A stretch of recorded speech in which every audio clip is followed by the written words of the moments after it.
Okay, for the second time, papasok tayo sa OFW Lounge. Bakit sarado?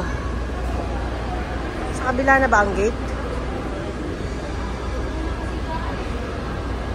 Hindi naman. May pumasok eh. Ayan.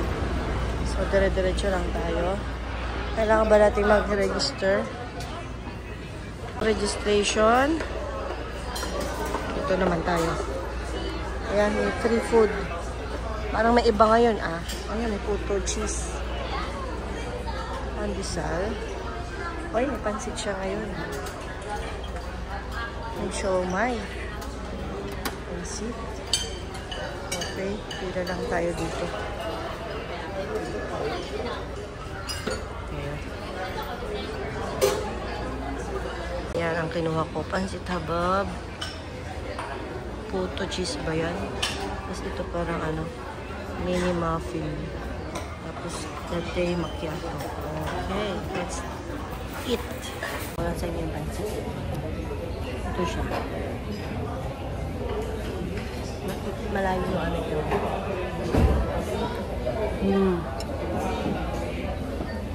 Sarap. Very good. Sarap na luto, bagong luto. Hindi naman tayo sa sarap.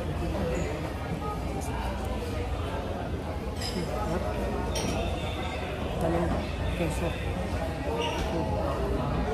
Ano naman natin. Kami yung muffin.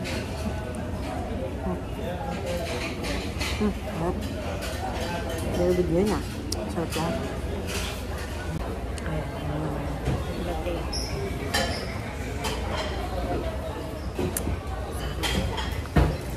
Very good. Ayan guys, yung area ng lalagyan pagka tapos na kayo kumain. Clean as you go. Diba? Okay, panalo tong OFW lunch nito. Second time ko dito. Mas mataas ang rate ko sa kanila ngayon. 9.9. Ayan, let's go. Nabalik na ako sa aking mga kasama. Maraming salamat sa OFW Lounge. Dala ko na yung aking ano. Hindi siguro anong labas. Sayang, hindi ko pa siya ubos. Dito may charging ano. Ayan o. Charging area. Paikot siya. Ito, sa mga cookies. May mga kulay na. Thank you, OFW Lounge. Para sa mga kababayan natin gusto nyo hanapin yung OFW Lounge, ito yung departure area. Ito lang siya sa kabilang side. Ayan, nakikita nyo dyan. Ito yun yung ano, ng car park. Mga parking, kaya pagpasok nyo, nasa left side siya. So, ito yung mga area ng check-in.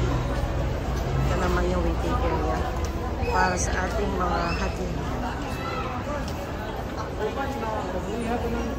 Yan o. Kakatuwa naman itong OFW lunch na ito.